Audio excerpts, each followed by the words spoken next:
அன்பான தாய்மார்களே, சகோதரிகளே, மறுமையை விளங்குவோம். பேர் புகழும் பேஸ்புக்கும் வாட்ஸ்அப்பும் ஸ்டேட்டஸும் பெண்கள் கண்ணியத்தை இழந்து, மரியாதையை இழந்து, மானத்தை இழந்து, நான் ஒரு கணவன், ஒரு கணவனின் மனைவி, நான் ஒரு சகோதரியின் சகோதரி, சகோதரனின் சகோதரி என்ற அந்த கண்ணியம் எல்லாம் இழந்து, சகோதரிகளே, சோசியல் மீடியாலேயோ அடுத்தவங்களோட மானத்தெல்லாம் எடுத்து விக்கிறவங்களாகவோ வேணாம், ஆகாதீங்க, ஆக விடாதீங்க. இளம் பெண்மணிகளுக்கு குறிப்பாக சொல்லி வையுங்கள். உலக மோகத்தில, சோசியல் மீடியாட மோகத்தில, அந்த பைத்தியத்தில, அருமையான சகோதரிகளே, அல்லாஹ்வுடைய நல்லடியார்களே, அல்லாஹ்வை மறக்காதீங்க. சிலவங்களுக்கு லைக்ஸ் பைத்தியம், சிலவங்களுக்கு ஃபாலோவர்ஸ் பைத்தியம், சிலவங்களுக்கு சப்ஸ்கிரைப் பைத்தியம். அவ பொம்புலன்ற இடத்தை மறந்துட்டா. நடக்கிறத பாக்குறோம். இதெல்லாம் துனியாட மோகங்கள்ல வகைகள் தான். அவ கவுன் உடுத்தாலும், பேசினாலும், சமைச்சாலும் எல்லா உலகத்துக்கு வாழ்க்கையை நரகமாக்கும் பெண்கள், அல்லாஹ்வுடைய ஷரியத்தை மிதிக்கும் பெண்கள், மறுமையின் நெருப்பை மறந்த பெண்கள். எவ்வளவு பெரிய இஸ்லாத்தோட கண்ணியத்தை இல்லாமக்கிறோம்.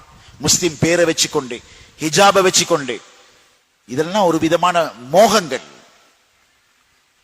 அன்புக்குரிய அல்லாஹ்வுடைய நல்லடியார்களே, ராபியா பஸரியா வாழ்ந்த காலம் 1200 வருடங்களுக்கு முன்னால வாழ்ந்த பெண்மணி. அவருக்கு எந்த பேஸ்புக் ஐடியும் இல்ல, உலகத்தில் எந்த பிரபலியமும் இல்லை. ஆனா அல்லாட்ட பிரபலியம். ஏழை பெண்மணி, நீக்ரோ பெண்மணி, அழகும் இல்ல, குடும்பமும் இல்ல, பணமும் இல்ல. ஆனா இன்றைக்கு உலகம் முழுக்க ராபியா பஸரியாவை ஞாபகம் செய்கிறது. என்ன இருந்துச்சு அவட்ட? அல்லாஹ்வுடைய தொடர்பு இருந்துச்சு.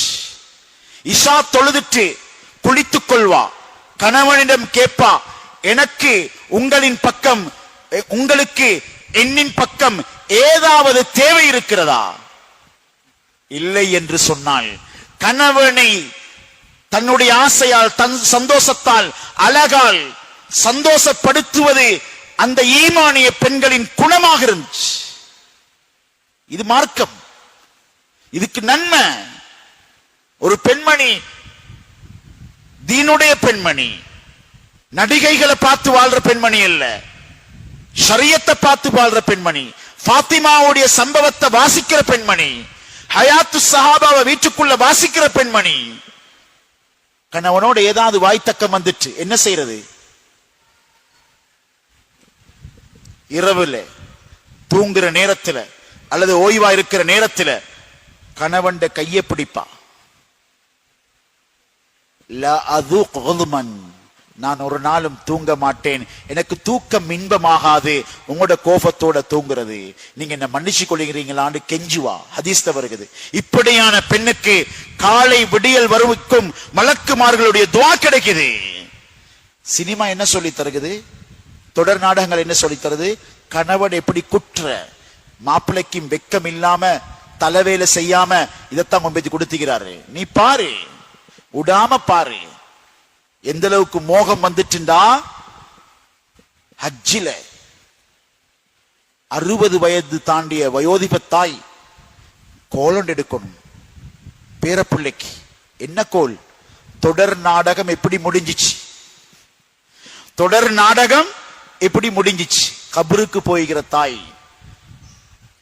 எங்களை அந்நியர்களே சொல்றாங்க, குடும்ப வாழ்க்கையை சீர்குலைச்சி நாசமாக்கி, கணவண்ட கண்ணியத்தை இல்லாமலாக்கி, குடும்பத்துடைய மானத்தை மரியாதையை இல்லாமலாக்கத்தான் இந்த டெலி டிராமாஸை. குர்ஆன் ஓதப்பட வேண்டிய வீடுகள்ல, கணவனை சந்தோஷப்படுத்த வேண்டிய வீடுகள்ல, சுப்ஹானல்லாஹ், நீ அதிகாரத்தோட வாழு, நீ பொம்பளை என்று சுமட்டு கொடுக்காதே, நீ போ. அன்றைக்கு ஹவுலா ரலியல்லாஹு தஆலா அல்லாஹ்வை விளங்கின பெண்மணி, கணவன் தலாக் சொல்லிட்டாரு, அந்தி கதஹரி உம்மி, நீ எனக்கு என்னுடைய தாயுடைய முதுக போல என்று சொல்லிட்டா, ஜாஹிலியா கால முறைப்படிக்கு தலாக் உண்டாகிடும். ஸல்லல்லாஹு அலைஹி வஸல்லம் பேசி கெஞ்சிரா. யாருக்காக? கணவனுக்காக. யா ரசூலல்லாஹ், 7வது வயதில் இருக்கிறார் யா ரசூலல்லாஹ், குழந்தைகளோடு இருக்கிறோம் யா ரசூலல்லாஹ், தர்பியத் கிடைக்காது யா ரசூலல்லாஹ், அவர் கஷ்டப்படுவார் யா ரசூலல்லாஹ். கெஞ்சிரா பெண்மணி. ஹவுலா ரலியல்லாஹு தஆலா கணவனை மீட்டிக்கொள்ள, இன்றைக்கு எத்தனை கணவன்மார் எனக்கு தெரிஞ்சதுல பெண்கள் நியமிக்கிறாங்க, ஆண்கள் மட்டும் சொல்லல, எத்தனை ஆண்கள் கெஞ்சுறாங்க, பிள்ளையோட வாழுவோம், சந்தோஷமா இருப்போம், வாங்கோ வாழ்வோம், கெஞ்சுறாங்க. ஆனா ஏறிட்டும் பார்க்க தயார் இல்ல. சினிமா தந்த பரிசு, நீங்க கொடுத்த நாடகம் தார பரிசு, இஸ்லாம் தார பரிச பாருங்கோ. விரட்டின மனைவிய அவ பைத்து ரசூல்ட்ட கெஞ்சுறாங்க. ஸல்லல்லாஹு அலைஹி வஸல்லம் சொல்றாங்க, சட்டம் இல்ல, சட்டம் இல்ல, சட்டம் இல்ல. கண்ணியமான தாய்மார்களே, சகோதரிகளே, இந்த பெண்மணி கெஞ்சுதல்ல, அல்லாஹ்வே சொன்னான், கத் சமி அல்லாஹு கௌலல் லதி துஜாதிலுக ஃபீ ஸௌஜிஹா வ தஷ்தகி இலல்லாஹ்.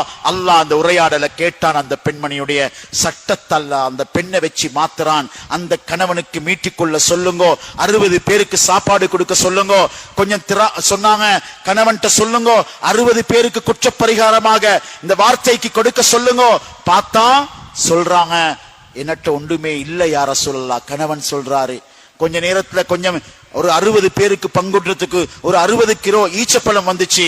அந்த ஈச்சப்பழத்தை சொன்னாங்க, இத கொண்டு போயிட்டு மதீனால ஏழைகளுக்கு பங்குடுங்கோயா. மனைவி பக்கத்துல, கணவன் இவ்வளவு வறுமையில கஷ்டத்துல.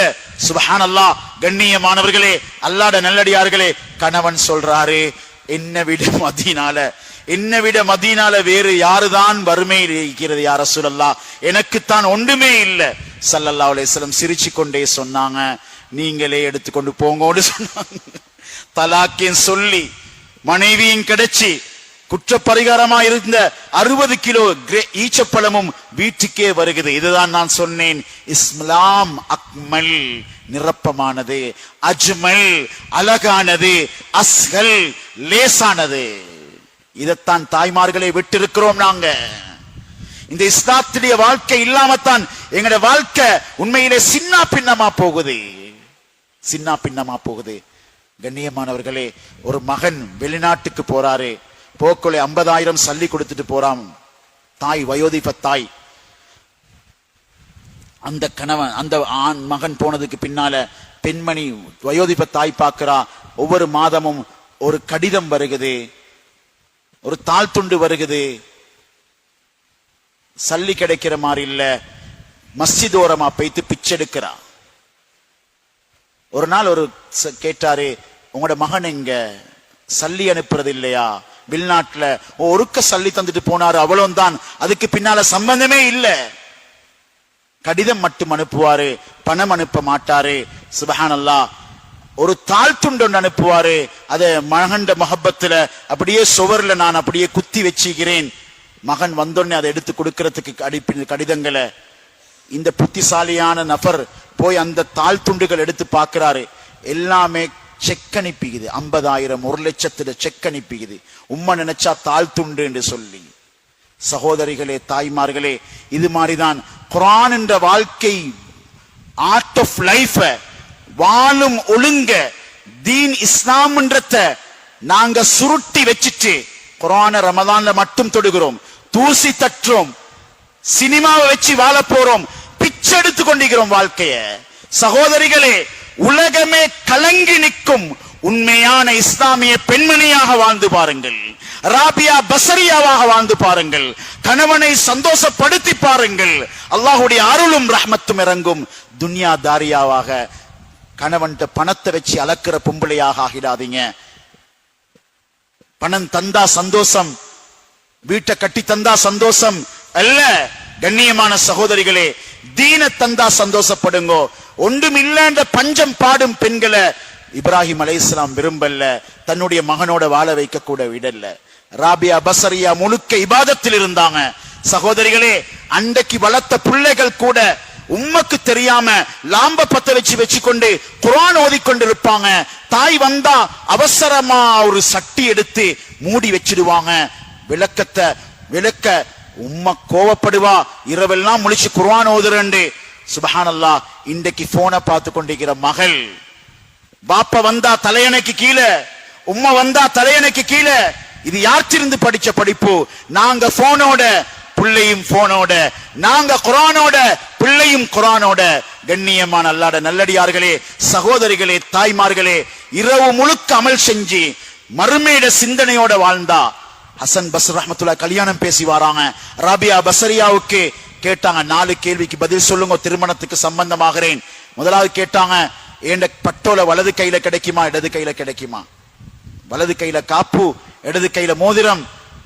யோசிக்கிறோம், பட்டோல எங்க கிடைக்க போகுது? வலதிலையா இடதிலையா?